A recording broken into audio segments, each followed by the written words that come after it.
C'est Erwan, j'espère que vous allez bien. Si vous êtes tombé sur cette vidéo, c'est parce que je pense que vous me suivez soit sur Instagram, soit sur TikTok. Je suis un créateur de contenu français basé à Los Angeles, ça fait maintenant 8 ans que j'y vis. Et j'ai réellement jamais pris le temps de me présenter, donc cette vidéo va faire guise de grande présentation. Donc quand vous voyez mes réseaux sociaux à l'heure actuelle, vous pensez que j'ai réussi à des centaines de millions de vues, des centaines de milliers d'abonnés, une vie à Los Angeles, mais ça n'a pas toujours été comme ça. Donc, au commencement, moi je suis né en 1996 à Auxerre. J'ai pas vécu dans une famille riche, plutôt dans une famille modeste. J'ai grandi en HLM dans une petite ville qui s'appelle Joigny, dans un environnement où c'est plus de la survie que de la réussite. Je viens d'une famille aimante, mais malheureusement mes parents se séparaient quand j'avais 12 ans, donc j'ai vite compris que si je voulais quelque chose dans la vie, il allait falloir que je me débrouille. Au niveau des études, j'étais pas le meilleur à l'école, mais j'étais pas le plus stupide. J'ai fait une seconde générale que j'ai totalement bâclée parce que quand t'es dans l'adolescence, c'était un petit peu con. Ensuite, j'ai tourné directement vers une première bac pro et une terminale bac pro, et j'ai eu mon bac professionnel de commerce avec une mention bien.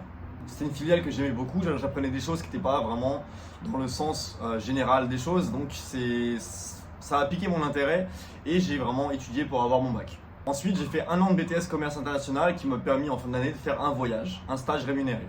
Je savais pas vraiment où partir et un de mes professeurs m'a conseillé d'aller en Malaisie, c'était à l'autre bout du monde, c'était vraiment un dépaysement total et l'avantage c'est que c'était un pays qui n'était pas cher. Mes parents sont assez endettés pour payer ce voyage-là, donc je me suis dit vas-y autant en profiter, c'est peut-être le voyage de ma vie. Après quelques semaines de stage, j'ai vite compris que je voulais pas continuer le chemin banal, donc faire des études, avoir un travail, et voilà. Moi j'ai toujours cru en moi dans le sens où je savais que j'étais autodidacte et que je pouvais apprendre des choses assez facilement. Donc, je me suis formé tout seul à apprendre tous les métiers du digital. Donc ça peut être le marketing, ça peut être le copywriting, ça peut être l'edit, j'ai vraiment touché à tout. J'ai commencé à choper quelques petits jobs sur Fiverr et sur Upwork, ce qui me permettait de faire un petit billet à gauche à droite, et en parallèle aussi je faisais du mannequinat en Asie du Sud. J'ai vraiment toujours su que l'école c'était pas pour moi, que le chemin traditionnel qu'on conseille aux jeunes, de vraiment te trouver un travail rapidement, un CDI, j'ai jamais vraiment cru en ce chemin-là, et j'ai vraiment essayé de mettre toutes les chances de côté pour pouvoir réussir. Donc en rentrant de Malaisie, pour pouvoir quand même survivre, j'ai pris des petits tafs. J'ai travaillé à Darty pendant quelques mois, j'ai travaillé dans une confession d'une imprimerie pour faire Lyon Républicaine, c'est le journal local. Et en parallèle, j'apprenais directement sur mon ordinateur le soir, vraiment sur YouTube ou sur plein d'autres sites internet pour apprendre vraiment le plus de connaissances possible. J'ai vite découvert qu'avec internet, il y avait des sous à faire. J'ai essayé du dropshipping, j'ai essayé du Amazon FBA, j'ai vraiment quasiment tout essayé. Avec certaines réussites et certaines défaites, mais ça m'a vraiment servi de leçon et j'ai vraiment compris que à ce moment-là, ok, je devais faire quelque chose avec internet. J'étais vraiment à l'aise avec mon ordinateur, avec le fait de parler à la caméra, et j'ai décidé d'en faire mon métier. J'ai travaillé en tant que salarié pendant 1 an et demi, 2 ans, jusqu'à mes 21 ans où je suis monté sur la capitale parce que j'avais commencé mon agence marketing. Je vous parle de ça il y a 10 ans, donc c'était pas quelque chose de très commun. J'avais quelques clients, des entreprises que j'aidais vraiment sur tous les aspects du digital, donc les aider à s'implanter sur les réseaux sociaux. Je savais faire des sites internet, je savais faire des newsletters, je savais faire de l'emailing, donc j'avais réussi à choper quelques clients. J'ai fait une rencontre qui a vraiment changé ma vie, c'était une personne avec qui j'ai rencontré sur une application de rencontre quand j'étais à Paris, et c'était une fille qui de base habitait à Los Angeles. On a matché, on a discuté, on est tombé amoureux, et elle devait rentrer directement à Los Angeles quelques semaines plus tard, et elle m'a proposé de venir avec elle.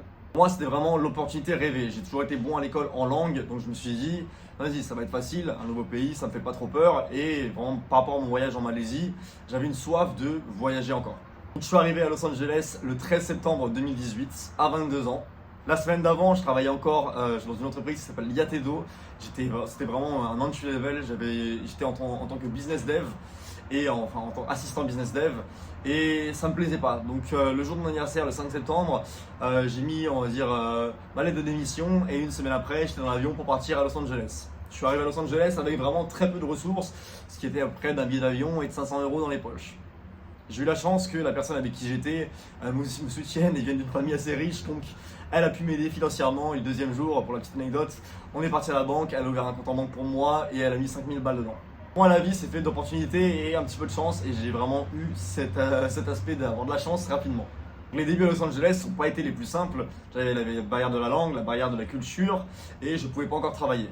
Après quelques mois, je me suis marié avec cette personne qui m'a permis directement, déjà on était amoureux, et le fait de pouvoir se marier m'offrait la possibilité d'avoir une carte verte qui te permet aux États-Unis de pouvoir travailler. Donc, mes premiers temps aux États-Unis, c'était vraiment assez difficile. J'ai travaillé dans une entreprise qui faisait de la traduction de jeux vidéo. Moi qui avais toujours été un gamer, c'était vraiment le job rêvé. Ça payait pas des masses, hein, j'étais vraiment au salaire minimum, donc 14 $ de l'heure. Mais mes journées étaient cool, je passais mes journées à jouer à des jeux vidéo. Et quand je voyais une faute en français, parce que c'était des japonais qui étaient déjà de base traduits en anglais et retraduits en français, donc je devais juste faire en sorte que les traductions étaient bonnes. Mais c'était vraiment la bonne planche. Je suis resté 9 mois dans cette entreprise-là. L'avantage, c'est que je payais pas de loyer parce que je vivais avec mon ex. Donc, elle était étudiante, ses parents qui s'occupaient de tout ça. Pareil, j'avais toujours l'idée en tête de me lancer sur autre chose, de ne pas être un salarié. Je voulais pas être un salarié en France. C'était pas pour être un salarié directement aux États-Unis. J'ai commencé à me lancer sur les réseaux sociaux pendant le Covid parce que vraiment, je pense que vous vous rappelez, c'était une période qui était assez compliquée pour tout le monde.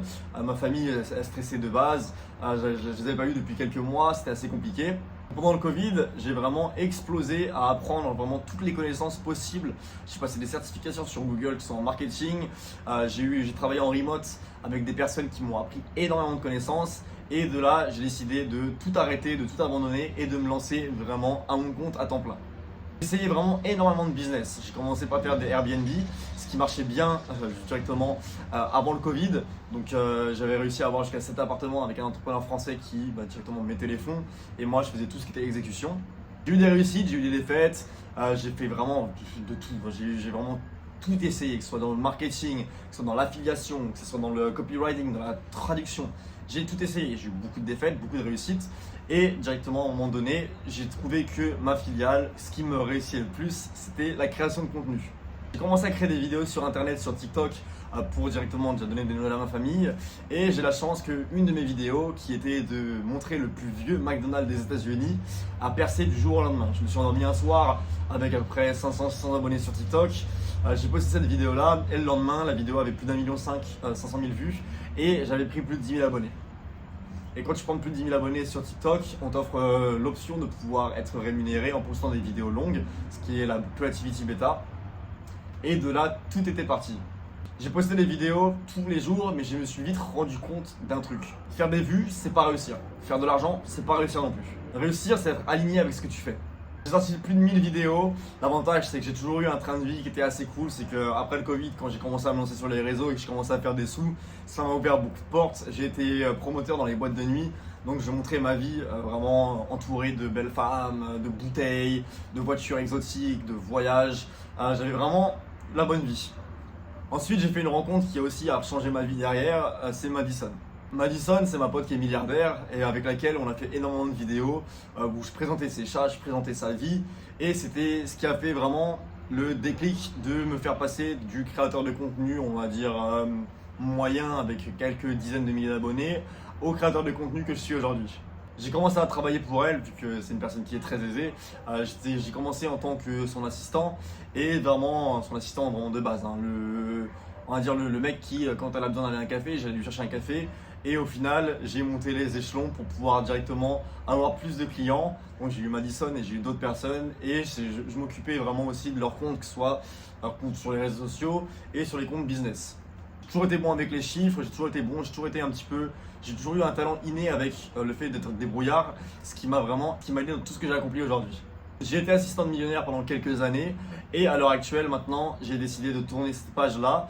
J'aide encore des personnes mais plus dans l'aspect réseaux sociaux et aujourd'hui j'ai enfin décidé de faire les choses différemment. J'ai construit une audience mais j'ai surtout compris comment fonctionne l'attention et maintenant j'utilise ça pour aider les autres, les créateurs, les entrepreneurs. Maintenant j'ai une agence marketing qui tourne vraiment très très bien et c'est mon métier à temps plein. Et en plus aussi je continue de faire des vidéos assez cool sur Instagram. Pour résumer, vraiment, t'as pas besoin de partir d'une grande famille riche pour réussir dans la vie. Il y a beaucoup de débrouillardise, un petit peu de chance, mais surtout ne jamais abandonner. Ma plus grosse force, c'est que j'ai vraiment toujours cru en moi.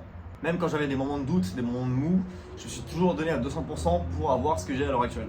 Je suis pas encore millionnaire, je compte l'être. J'ai eu pas mal de problèmes de santé mentale, j'ai eu la dépression, j'ai eu des problèmes d'addiction, j'ai perdu plusieurs centaines de milliers de balles dans les jeux d'argent, j'ai été alcoolique, j'ai été drogué. Mais à l'heure actuelle, je vais avoir 30 ans, je suis sobre et tout va mieux dans ma vie. Vraiment, pour les plus jeunes qui regardent cette vidéo là, moi ce que je vous conseille, c'est que si vous n'êtes pas fait pour l'école, ça sert à rien de se forcer. On est dans un ère digital où il y a beaucoup de métiers à apprendre directement en apprenant sur internet. Et je vous parle ça de manière aussi gratuite sur YouTube, c'est la meilleure encyclopédie, c'est la meilleure école. Si cette vidéo t'a parlé, n'hésite surtout pas à t'abonner parce que je vais vous montrer vraiment beaucoup de choses dans les semaines à venir. Ça fait quelques mois que je travaille avec une grosse équipe directement pour vous donner le plus de connaissances, pour vous aider à faire la même chose que je fais. Si vous avez des questions, n'hésitez surtout pas à les mettre dans les commentaires et j'essaierai de répondre à tout le monde. En tout cas, je vous fais des bisous et je vous dis à la semaine prochaine.